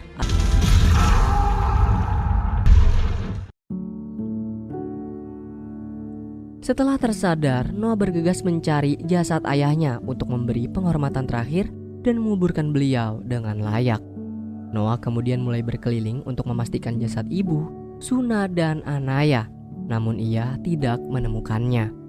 Kebenaran tersebut membuat Noah sadar kalau mereka bertiga telah dibawa hidup-hidup oleh Silva ke wilayahnya. Sambil membawa tongkat listrik Silva yang tertinggal, Noah mengikuti jejak kuda prajurit Silva sampai membawanya ke terowongan. Sesaat setelah berhasil memasuki wilayah lembah terlarang, Noah menemukan kain milik ibu terbuang. Hal tersebut sontak memberi semangat pada Noah demi bisa mencari keberadaan sang ibu dan menyelamatkan sukunya. Dalam perjalanan ini, Noah tidak sengaja terperosok ke dalam lubang dan ia bertemu dengan seekor orang utan bernama Raka yang sedang berada di dalamnya. Kedatangan Noah yang tidak terduga membuat Raka menodongkan senjata ke arahnya, sebab ia mengira kalau Noah adalah salah seekor prajurit Silva. Beruntung, Noah berhasil meyakinkan Raka kalau tujuan ia menelusuri lembah terlarang ini adalah untuk mencari keberadaan ibu dan sukunya yang diculik oleh Silva. Begitupun dengan Raka, ia mengadu nasib dengan Noah atas nyawa kerabatnya yang dihabisi oleh Silva. Noah lalu sempat menyinggung mengenai perkataan Silva yang menyatakan jika perbuatan mereka mengatasnamakan Caesar. Nah, mendengar hal tersebut membuat Raka sedikit terkejut. Dia yang memiliki berbagai buku sejarah mengenai perjuangan Caesar nampak tidak mempercayai perkataan Silva. Kemudian dari salah satu buku, Raka dan Noah akhirnya mengetahui kalau Silva telah memanipulasi ajaran yang pernah Caesar tekankan ke seluruh kawanannya. Dan Mufirastis ingatkan kembali kalau Caesar sering berkata bahwa para kera akan kuat jika bersatu dan mereka tidak boleh saling menghabisi satu sama lain. Namun, Silva memutarbalikkan semua fakta itu dan malah berbuat kejam terhadap jenisnya sendiri. Di dalam lembah terlarang ini, Noah dan Raka mendapati papan reklame bergambarkan umat manusia yang sedang berpose dengan pakaian dan kondisi bumi yang tidak seperti saat ini. Dari buku sejarah Caesar, Raka menuturkan pada Noah bahwa ia mendapat informasi mengenai kemusnahan umat manusia akibat wabah virus. Bagi mereka yang masih bertahan hidup, terpaksa kehilangan sifat kemanusiaan dan kemampuan berbicaranya. Akan tetapi, berlainan dengan dampak yang didapat para kera, mereka justru tumbuh dan melahirkan keturunan yang sangat cerdas. Itulah mengapa kawanan kera pada zaman ini mampu berbicara dan melakukan aktivitas cerdas lainnya. Bagi umat manusia yang bertahan hidup hingga saat ini, nasib mereka tidak lebih baik daripada hewan yang hanya bisa mencari makan secara berkelompok dan menghindari para kera karena takut. Namun meski begitu, ajaran Caesar menegaskan kalau kera tidak boleh melukai manusia kalau bukan dengan alasan untuk melindungi kawanan kera. Malamnya Noah dan Raka mendapati seorang manusia bernama Mae memperhatikan mereka dari balik pohon. Raka kemudian memancing Mae keluar menggunakan beberapa makanan dan meminta Noah agar mau meminjamkan kain milik ibunya untuk menghangatkan tubuh Mae. Dari perilaku dan cara Mae bertindak, Raka mengetahui jika Mae masih memiliki sedikit kemampuan untuk berpikir. Selain itu, Noah pun menyadari jika Mae adalah pelaku yang mencuri kain miliknya, juga penyusup yang diam-diam mengelilingi wilayah sukunya.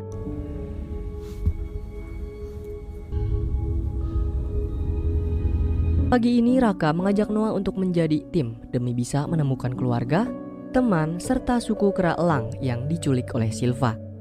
Tidak lupa, Raka juga meminta izin dari Noah agar mau mengajak Mae, sebab ia tidak tega meninggalkannya seorang diri di hutan ini. Dalam perjalanan ini, Noah, Raka, dan Mae begitu terkejut setelah mendapati kelompok manusia yang sedang mengais-ngais sisa makanan dan meminum air sungai kotor seperti hewan di sekitar mereka. Dari keadaan mengenaskan ini membuat Raka merasa kasihan dan ia mengajak Noah agar mau menetap sementara demi merawat kelompok manusia. Sayangnya Noah menolak dan ia merasa tidak peduli dengan keadaan umat manusia, sebab Noah lebih mementingkan keselamatan ibu dan sukunya. Tidak berselang lama, Silva bersama prajuritnya datang dan langsung membantai kelompok manusia secara membabi buta. Raka berusaha memberi komando dengan mengerahkan para manusia agar lari secara terpisah dari satu sama lain untuk bisa mengecoh prajurit Silva. Tidak jauh dari tempat kejadian, Noah berhasil mendapati Raka dalam masalah. Dia yang tidak ingin ada lagi korban akibat kekejaman Silva bergegas membantu Raka dan menuntun beberapa manusia lain. Sayangnya, upaya Noah justru membuat Mae menjadi incaran utama Silva. Dan saat Mae hampir terkepung, tanpa disangka-sangka dia meneriakkan nama Noah demi mendapatkan pertolongannya.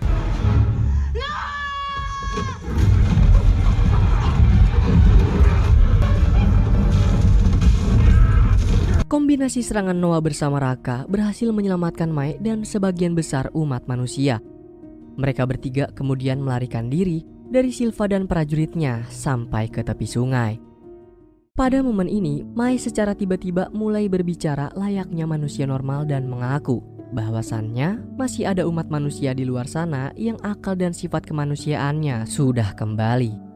Akan tetapi pembantaian dari Silva dan prajuritnya membuat jumlah mereka semakin sedikit. Oleh karena itu, demi bisa bertahan hidup di era saat ini, Mae pun terpaksa berpura-pura menjadi manusia tak berakal hingga mempertemukannya dengan Noah dan Raka yang sudah menyelamatkan nyawanya. Sontak, pernyataan Mae membuat Raka semakin peduli atas dirinya. Raka kemudian sedikit membahas mengenai perjalanan terakhir Caesar bersama Nova, seorang anak manusia, demi membebaskan kawanannya dari kekejaman kolonel. Dari pernyataan Mae dan sejarah yang Raka ceritakan, berhasil membuat Noah terinspirasi dan ia berjanji akan terus melindungi Mae. Where is your mother now? My mother taught me silence. Mae juga sempat menyinggung tujuan Noah untuk mencari keluarga dan sukunya yang diculik oleh Silva. Sebagai bentuk balas budi, Mae menuntun mereka berdua menuju sebuah wilayah di mana Mae pernah melihat Silva dan prajuritnya membawa kawanan suku Kera Elang. Namun ketika akan menyeberangi jembatan, secara tiba-tiba prajurit Silva datang mengepung mereka dari dua sisi berbeda. Pertarungan pun tidak lagi terelakkan, sampai-sampai menyebabkan Raka jatuh dan terhanyut ke arus sungai yang kencang.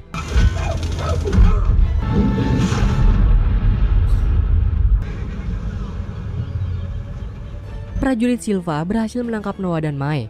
Mereka dibawa ke wilayah sukunya yang berlokasi di pesisir pantai untuk dipertemukan dengan kera lain, termasuk suku Kera Elang.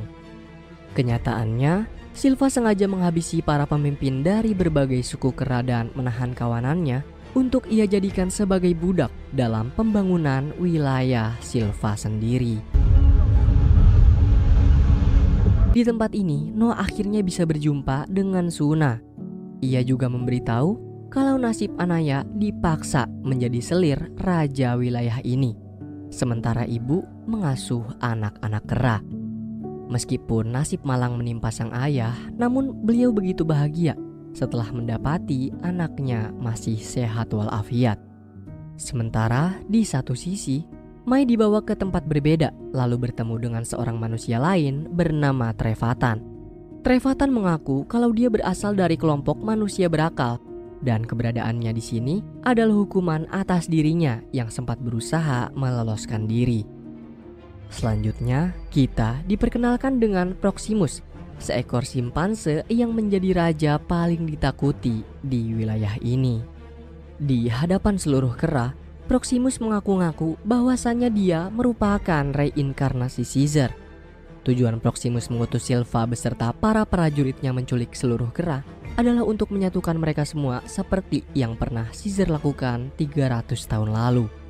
Proximus mengutip kalimat penyemangat Caesar yang berkata bahwa kera akan menjadi sangat kuat jika bersatu. Naas, perlakuan Proximus sama sekali tidak mencerminkan sifat Caesar.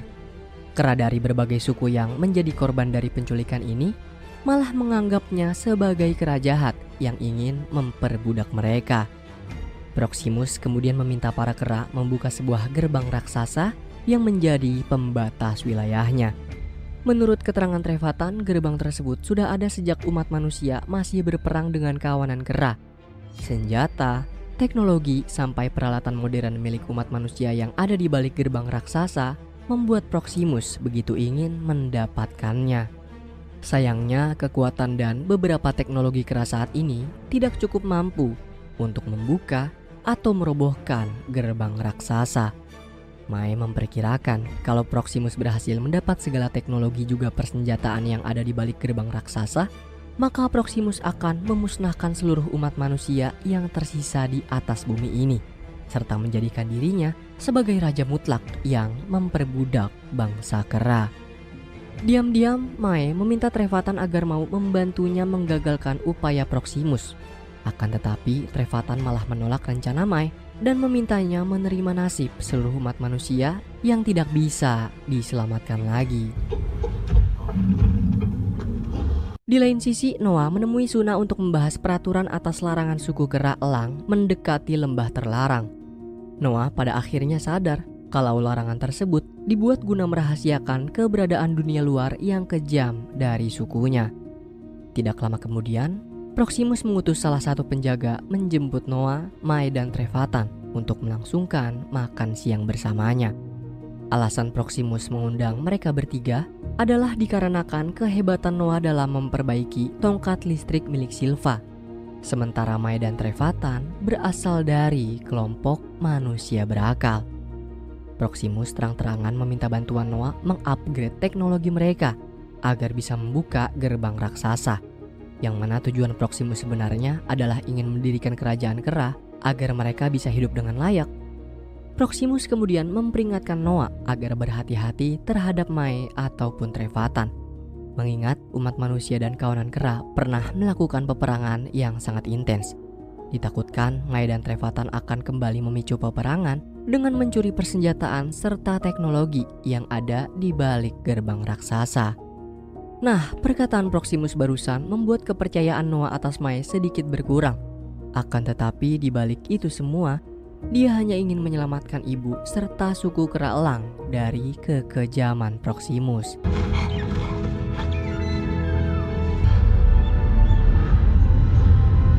Demi meyakinkan dirinya sendiri, malam ini Noah diam-diam menemui Mai lalu melontarkan beberapa pertanyaan mengenai kebenaran tentang keberadaan dirinya dan umat manusia yang sudah mendapatkan kembali akal mereka. Kemudian Mai menuturkan kisah tentang 300 tahun lalu di saat manusia merupakan makhluk paling cerdas di antara makhluk hidup lain yang ada di muka bumi.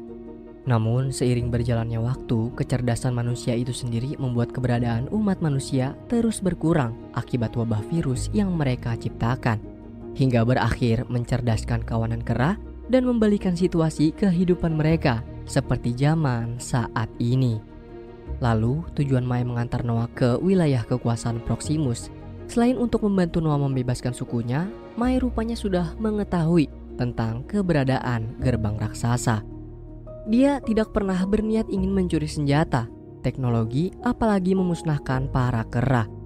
Tetapi yang Mai inginkan hanyalah sebuah jurnal berisi berbagai pengetahuan demi bisa mengembalikan kondisi manusia menjadi normal. Mempercayai semua perkataan Mai, Noah kemudian menemui Suna dan Anaya guna mendapatkan bantuan dari mereka membebaskan suku kera Elang. Sesuai dengan instruksi dari Mai, Noah, Suna, dan Anaya mengambil beberapa alat peledak dari gudang persenjataan Silva untuk mereka pasangkan di sekeliling bendungan wilayah ini. Sayangnya aktivitas yang mereka lakukan berhasil dipergoki oleh Trevathan. Terus takut kalau dia akan melaporkan rencananya pada Proximus, Mai pun terpaksa menghabisi nyawanya di tempat. Selanjutnya, Noah dan kawan-kawan menggendong Mai menyeberangi gerbang raksasa, melalui jurang di sekitar pantai dan masuk ke dalam melalui ventilasi pembuangan. Selagi Noah, Suna, dan Anaya berjaga di luar, Mai bergegas menelusuri setiap ruangan untuk mendapatkan jurnal yang ia maksud. Saat Mai tiba di salah satu ruang, kebenaran lain pun terungkap. Mai rupanya sengaja membohongi Noah dengan alibi jurnal, lalu memanfaatkan ia dan kawan-kawan untuk mendapatkan sebuah chip transitor yang bisa mengaktifkan suatu mesin.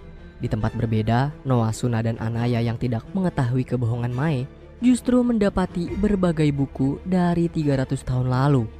Kemudian dari salah satu buku, mereka bertiga melihat gambaran nasib para kera yang kala itu hanyalah hewan liar untuk menjadi pameran di kebun binatang. Tidak lama kemudian, Mae mengajak Noah dan kawan-kawan agar segera meninggalkan tempat ini. Namun sayangnya, keberadaan mereka berhasil diketahui oleh Proximus dan seluruh prajuritnya yang sudah lebih dulu menunggu mereka di sisi luar gerbang. Proximus menyalahkan Noah karena ia sudah berpihak pada manusia. Kemudian saat Proximus akan memenjarakan Noah, Suna, dan Anaya, Mae menembak salah satu prajurit. Sontak, tragedi ini membuat seluruh kera terdiam kaget. Mae lalu memanfaatkan situasi ini untuk bisa meloloskan diri dari Proximus dan mengaktifkan peledak di sekitar bendungan hingga membanjiri seluruh wilayah.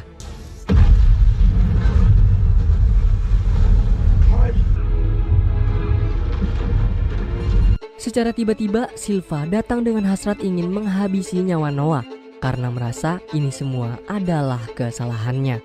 Beruntung karena kelincahan, kecerdasan, dan analisa akurat Noah berhasil membuat Silva harus terjebak di antara pipa besi sampai air laut menenggelamkan Silva beserta seluruh prajuritnya.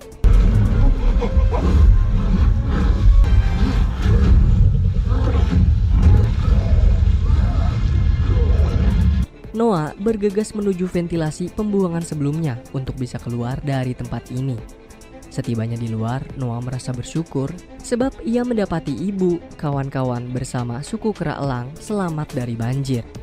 Tetapi dia masih harus menghadapi kemurkaan Proximus yang menganggapnya sebagai pengkhianat atas sukunya sendiri. Proximus berhasil melayangkan beberapa pukulan ke wajah Noah hingga ia tersungkur tak berdaya. Kemudian di saat Noah hampir putus asa, dia menyadari kalau elang peliharaan sukunya masih setia menemani mereka dari udara. Seketika itu juga, Noah mengingat irama yang mendiang ayah gunakan untuk mengendalikan burung elang. Noah pun mulai melantunkan irama yang sama, diikuti oleh seluruh sukunya untuk memerintah elang agar mereka menyerang Proximus. Nah, atas perintah majikan mereka, ratusan elang terus menyerang Proximus dari berbagai arah sampai menjatuhkannya ke lautan.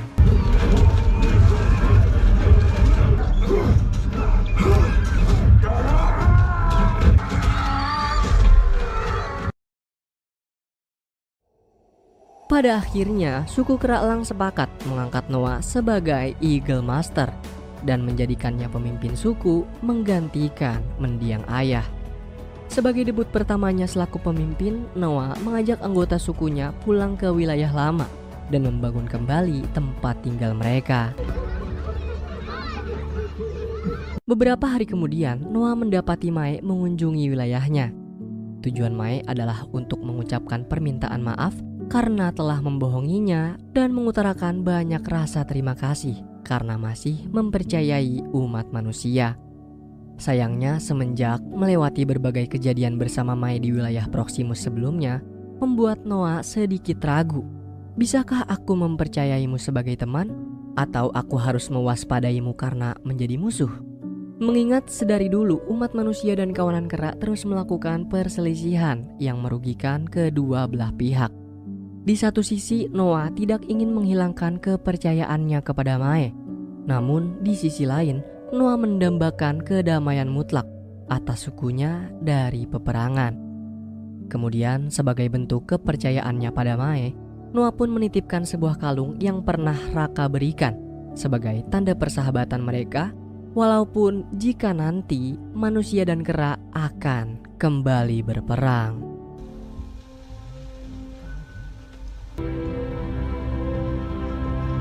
Demi menjaga sukunya tetap aman, Noah terus melatih kemampuan dalam diri agar bisa menjadi lebih kuat.